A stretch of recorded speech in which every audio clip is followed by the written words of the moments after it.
એક હતો કાગડો, એને બહુ તરસ લાગી હતી. તો એક મોટું જંગલ હતું, એમાં એક ઝાડ હતું.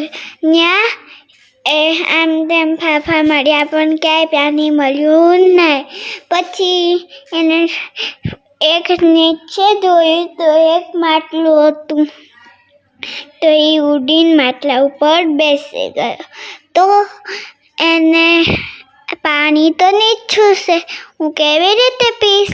તો એને કીધું, હું આ કાંકરા નાખીશ તો પાણી બધું ઉપર આવશે. એને છાશમાં દબાઈને કાંકરા પાણીમાં નાખ્યા. પછી પાણી બધું ઉપર આવ્યું.